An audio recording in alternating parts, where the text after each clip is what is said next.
You can now support Ghost Maps on Patreon. Simply look for We Are HANTU or click the link in the description. Ghost Maps. Entry 102, Chiang Saen, Thailand.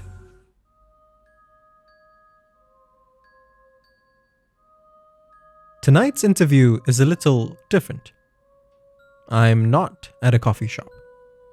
Instead, I'm at a Thai restaurant along Beach Road. My interviewee, Kun, is half Thai. He tells me with a wistful smile that his father used to come to restaurants just like this when he was alive. I ask Kun what he recommends, and he immediately perks up. You have to try the papaya salad.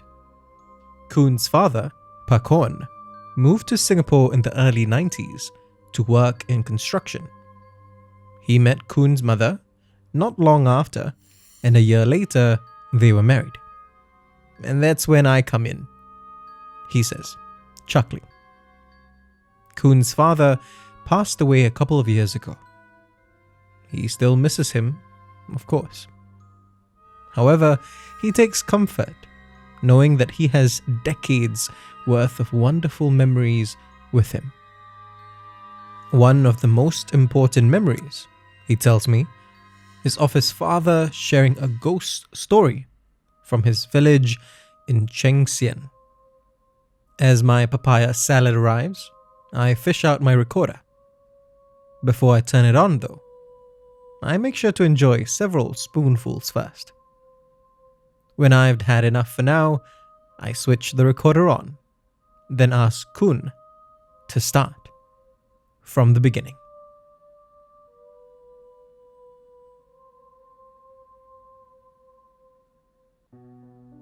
It was the 1970s.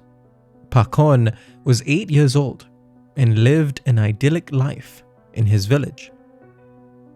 It was located right by the Mekong River, Kun says. So, every morning all the kids would go for a swim.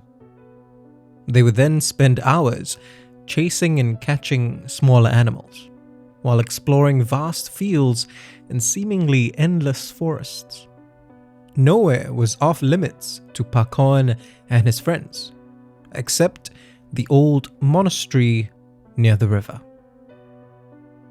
Dad never knew how old it was, but you could just tell that it had been around for a long time, Kun tells me. Parts of the structure had fallen apart. Creepers overran what remained of the exterior, and animals started to make their homes within. It was both a terrifying sight and, to Pakon, a fascinating one too. But, like all the other kids from the village, he had been warned to stay away from it. A ghost haunted the monastery, the village elders had said. Which I think we can all agree is a terrible thing to tell a kid, Kun says. The more they told him to stay away, the more he wanted to see it up close. And one day, he found the perfect excuse. It was 4 a.m. The night before, Pakon's mother told him to find some mangoes. Pakon only responded with a nod, not daring to say anything lest he let slip his plans. The old monastery was surrounded by mango trees. He would leave early, take his time to explore the structure, pluck a basket full of mangoes, then head back home. No one would be the wiser.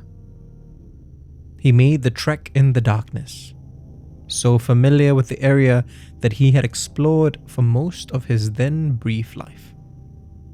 His heart raced as he leapt over roots and ducked under branches. He was scared, but in the same way that most kids are scared when they're being knowingly disobedient. He wasn't afraid for his life. What could a ghost possibly do to him he thought to himself. Pakhon reached the monastery soon enough and looked upon it with awe. He could have sworn that the moonlight cut through the canopy of the surrounding trees to bathe the structure in an unearthly glow. Slowly, almost reverently, Pakhon entered the monastery. He looked around and saw no sculptures or bas-reliefs. Nothing about the interior said that this was a holy place. Slowly, Pakhon's fascination began to turn to dread. The warnings of the village's elders started to echo in his mind. The structure itself was not terribly large, yet he was now having difficulty finding the way he had come in.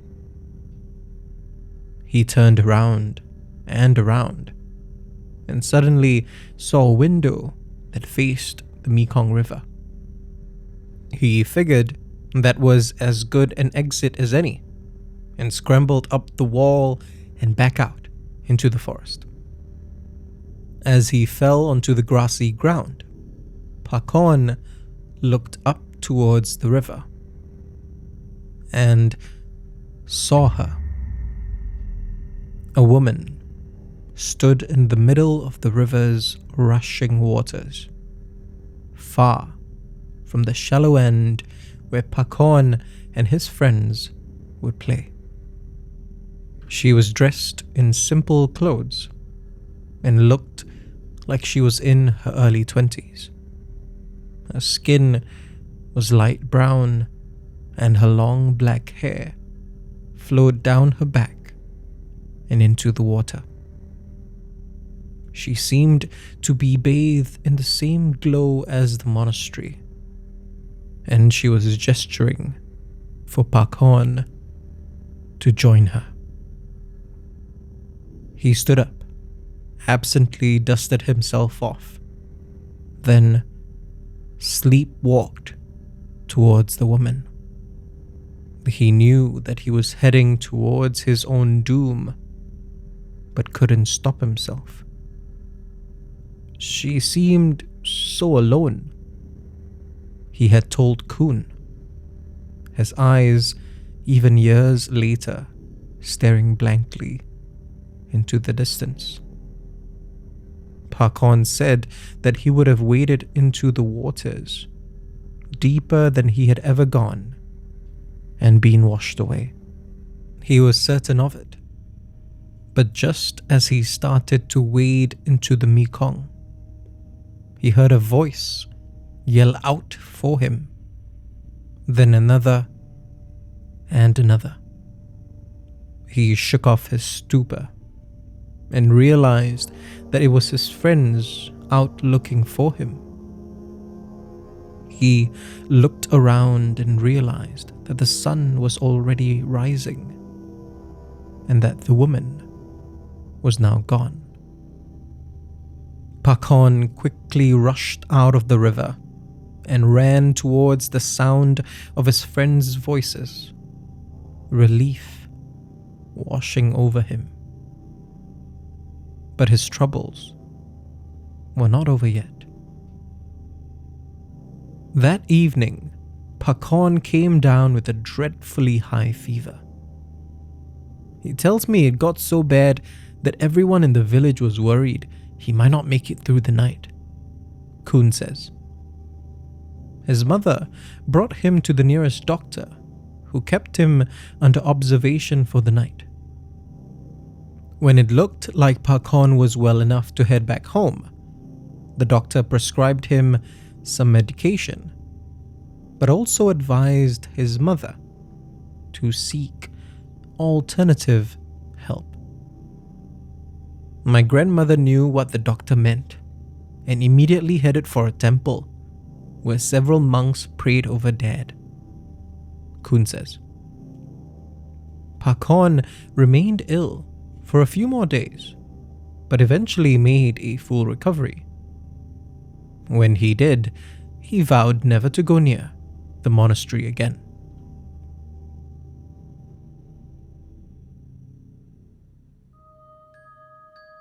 The ghost was of a woman who had drowned in the river decades earlier, Kun explains. After her unfortunate passing, many people were lured into the waters by her spirit. The elders believed that she was lonely and wanted others to meet a similar fate so that they could join her. It was never enough though, Kun says. She always wanted more and more people to be with her. He sits back now and sips on his milk tea while I finish up my papaya salad. I ask him why this story was one of his key memories of his father. It was never meant to scare me, he says, smiling again. Dad told me that story because he wanted me to know how much that incident changed him. It didn't matter that Pakon experienced it when he was only 8 years old. Being that close to death reinforced his love for life. Kun says that that's who his father was to him. Someone who treasured every day he had, who cared for people wholeheartedly, and who relished every meal he had. Someone who, despite his incredibly busy and exhausting job, always made time for his son.